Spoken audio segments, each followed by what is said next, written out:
Halo teman-teman sekalian, perkenalkan nama saya Raul Marajasa. Saya berasal dari kelas 12 IPA, Sekolah SMA Harapan Bangsa Balikpapan. Dan pada kesempatan kali ini, saya dan teman-teman saya yaitu Halo, nama saya Rafael Jeremia. dan juga Halo, kembali lagi pada saya Niki. akan mempresentasikan mengenai suatu topik yang sangat unik dan menarik bagi kami, yaitu mekanisme perwujudan vaksin dalam melawan virus corona. Jadi yang pertama-tama kita akan menjelaskan deskripsi umum dari virus corona ini sendiri yang akan dijelaskan oleh Niki dan juga Rafael. Silakan. Halo, kembali lagi pada saya Niki. Pada kali ini kita akan membahas tentang virus corona atau yang orang biasa sebut sekarang dengan COVID-19. COVID-19 ini apa nih? COVID-19 ini adalah penyakit yang disebabkan oleh virus SARS-CoV-2. Virus ini merupakan famili dari Coronaviridae. Virus ini sebenarnya tidak begitu ganas, hanya saja kita ini hidup sekarang di era modern dan banyak sekali orang yang menyebarluaskan berita-berita yang belum tentu pasti. Nah, jadi sebenarnya apa sih yang menyebabkan virus ini terlihat ganas dan menyebabkan kepanikan global? Mari simak sebagai berikut. Saat ini, jumlah kasus positif COVID-19 telah melampaui angka 1 juta dengan 53.000 kematian. Mengapa jumlah tersebut sangat besar dan akhirnya menimbulkan kepanikan global? Karena hingga saat ini, obat maupun vaksin untuk COVID-19 ini belum ditemukan, sehingga orang-orang hanya bisa menghindar dengan cara berdiam diri di rumah dan menjaga kebersihan, tanpa melakukan atau mendapatkan tindakan preventif yang lebih efektif.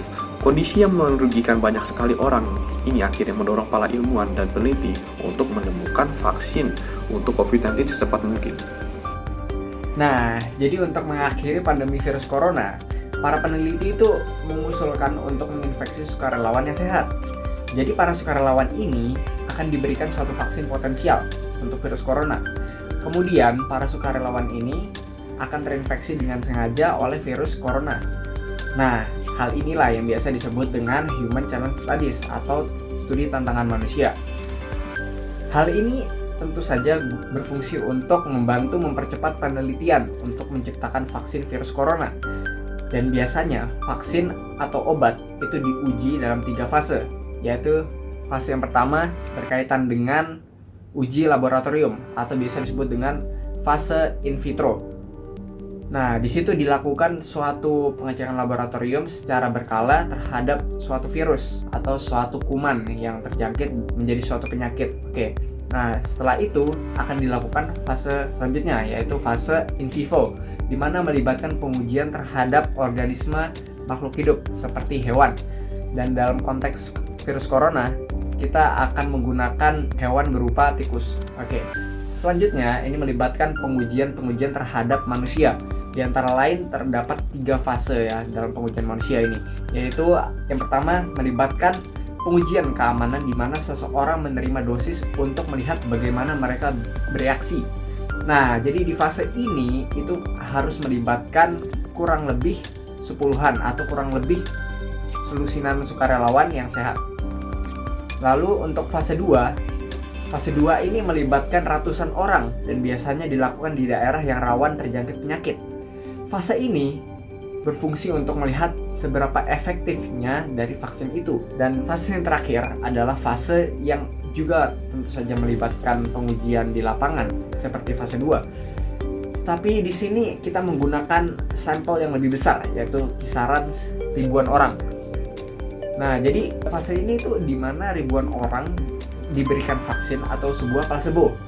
Nah, orang-orang ini kemudian dipantau saat mereka menjalani kehidupan mereka. Jadi, secara tidak langsung ilmuwan atau peneliti ini mereka memonitor para sukarelawan yang sehat ini.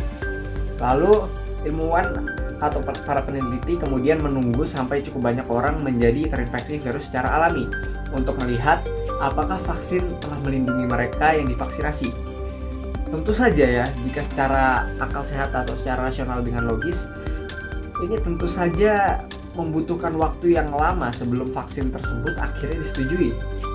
Nah, jadi solusi lockdown yang saat ini diaplikasikan di berbagai negara itu justru akan memperlambat proses ini jauh lebih lambat lagi. Jika penyebaran virus dihentikan, maka kita harus menunggu lebih lama untuk memastikan bahwa cukup banyak orang yang terpapar. Bener bukan? Maka pendekatan alternatif bisa diwujudkan dengan melakukan studi tantangan manusia atau Human Challenge Studies yang seperti saya sebutkan di awal tadi, yaitu di mana sekitar 100 sukarelawan sehat pertama kali divaksinasi. Nah, jadi sukarelawan ini bisa lebih ya daripada 100, tetapi jumlah yang paling disarankan sekarang atau yang paling minimal itu bisa 100 sukarelawan. Lalu di situ sukarelawannya diapain? Nah, jadi sukarelawannya ini akan secara sengaja terpapar virus corona untuk menguji kemampuan vaksin untuk melindungi individu dari suatu infeksi. Nah, hal ini akan secara tajam dapat memotong waktu yang dibutuhkan untuk menyelesaikan uji coba dan untuk mempelajari keamanan dan kemanjuran dari vaksin corona ini. Oke, jadi sampai saat ini kita telah membahas cukup banyak hal ya, dari mulai deskripsi umum virus corona, persebarannya, dan juga tahapan-tahapan atau fase-fase yang diperlukan vaksin untuk dapat disebarluaskan secara mendunia atau secara luas atau secara ekstensif. Nah, pada kesempatan kali ini saya akan menjelaskan lebih lanjut mengenai perkembangan vaksin virus corona ini sendiri. Jadi, vaksin COVID-19 atau biasa kita sebut sebagai virus corona baru menunjukkan hasil yang menjanjikan pada tikus percobaan. Vaksin ini memungkinkan tikus mengembangkan kekebalan terhadap virus corona. Nah, jadi kekebalan ini dalam kata lain imunitasnya. Kemudian, tikus laboratorium akan menghasilkan antibodi yang spesifik untuk virus. Nah, antibodi dalam jumlah yang cukup ini dapat digunakan untuk menetralkan virus. Jadi vaksin akan disampaikan melalui patch atau melalui potongan kecil seukuran ujung jari. Nah, jadi seukuran segini ya. Nah, seukuran segini. Kemudian vaksin ini dikembangkan oleh para peneliti di University of Pittsburgh yang sebelumnya telah bekerja pada vaksin untuk dua wabah serupa seperti SARS dan juga MERS. Nah, jadi vaksin ini yang telah diciptakan oleh University of Pittsburgh tadi itu disebut dengan PITCOVAC yang merupakan kependekan dari Pittsburgh Coronavirus Vaccine. Jadi vaksin ini menggunakan potongan-potongan protein virus buatan laboratorium untuk membangun suatu imunitas atau kekebalan. Para peneliti kemudian memanfaatkan spike protein atau protein lonjakan yang hadir pada permukaan virus. Nah, protein ini memungkinkan virus untuk menempelkan dirinya ke sel inang selama masuk. Vaksin ini kemudian dikirim ke tubuh menggunakan sistem yang disebut dengan microneedle array. Yang dimana array ini adalah sepetak jari berukuran 400 jarum yang dirancang untuk mengirimkan potongan-potongan protein lonjakan atau spike protein tersebut langsung menuju ke kulit. Yang dimana disitu merupakan reaksi yang paling kuat ya untuk dapat mempengaruhi imunitas tubuh. Lalu bercak seluruhnya terbuat dari gula dan juga potongan-potongan protein yang memungkinkan mereka untuk larut ke dalam kulit. Nah, pendekatan ini juga bermanfaat bagi orang yang takut disuntik. Namun, sebelum itu, semua sukarelawan akan diuji kesehatannya terlebih dahulu.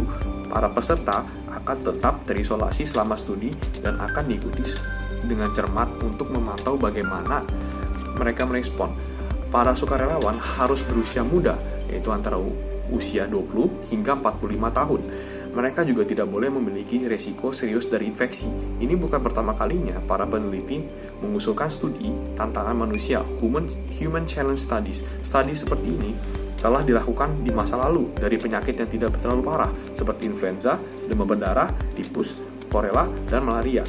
Vaksin uji virus corona manusia pertama telah dimulai. Setelah vaksin disetujui, langkah selanjutnya adalah skala produksi hingga jutaan. Lalu hal apa yang dapat kita lakukan sebelum vaksin tersebut ditemukan? Tentu saja seperti yang pemerintah kita telah anjurkan agar kita melakukan physical distancing, di mana kita saat bepergian kemanapun dan saat dimanapun kita menjaga jarak dengan orang yang ada di sekitar kita. Tapi bukan berarti kita menjauhi kehidupan bersosial, tapi ini dilakukan untuk menghambat penyebaran virus corona yang sudah sangat cepat ini. Sebenarnya cara ini mungkin tidak diterima baik oleh semua orang karena banyak orang yang tidak bisa menarik diri dari keramaian, tidak bisa menjauhkan diri dari sahabat, teman, dari kerabat, dari kekasih, bahkan keluarga. Namun langkah-langkah sederhana seperti ini dapat kita lakukan untuk mencegah penyebaran virus ini yang dengan cepat menginfeksi banyak orang. Jadi sudah saatnya kita peduli dengan orang yang ada di lingkungan sekitar kita. Jadi untuk kita agar dapat bertahan hidup sampai wabah ini selesai, kita perlu untuk makan yang rutin, istirahat yang cukup, olahraga yang teratur, minum yang banyak, dan konsumsi vitamin jika dibutuhkan. Dan jangan keluar rumah. Sekian dari diskusi kami. Terima kasih dan stay safe.